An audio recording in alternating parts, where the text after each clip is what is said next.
My fellow Americans, this week I traveled to Nashville, Tennessee to lay a wreath at the grave of Andrew Jackson on the 250th anniversary of his birth.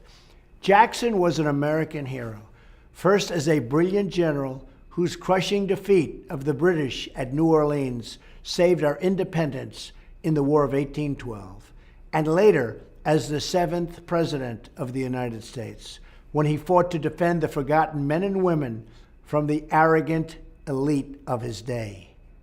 Does it sound familiar? The memory of his leadership lives on in our people, and his spirit points us to a better future. This week, I also traveled to the Willow Run plant in Michigan.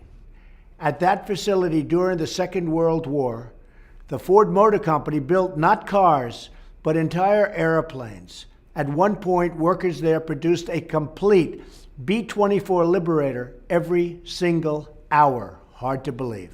Today on that site is a new facility where the cutting-edge cars of the future will be tested. And this week, the old plant was filled once again with thousands of workers and engineers. I was there to share the good news for the American auto industry. We announced we'll be reversing an 11th hour executive action from the previous administration that was threatening thousands of auto jobs in Michigan and across America. And I mean threatening.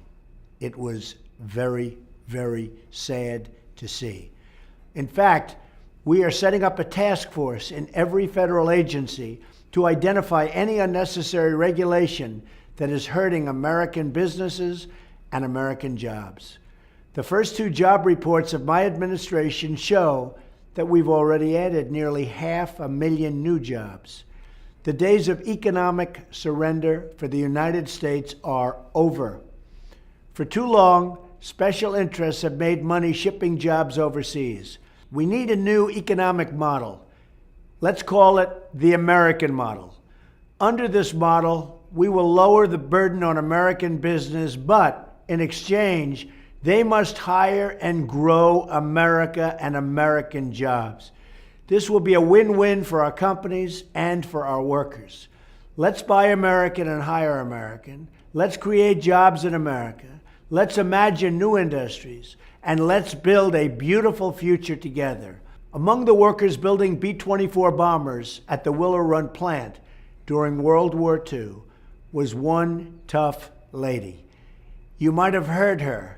They called her Rosie the Riveter. And when Rosie's country called her, she answered the call. Rosie was famous for her toughness and her strength, and for the words that were emblazoned above her famous image. It said very simply, "We can do it."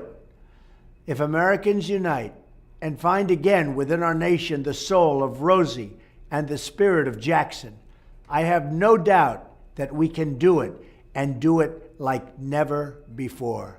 Thank you. Enjoy your week.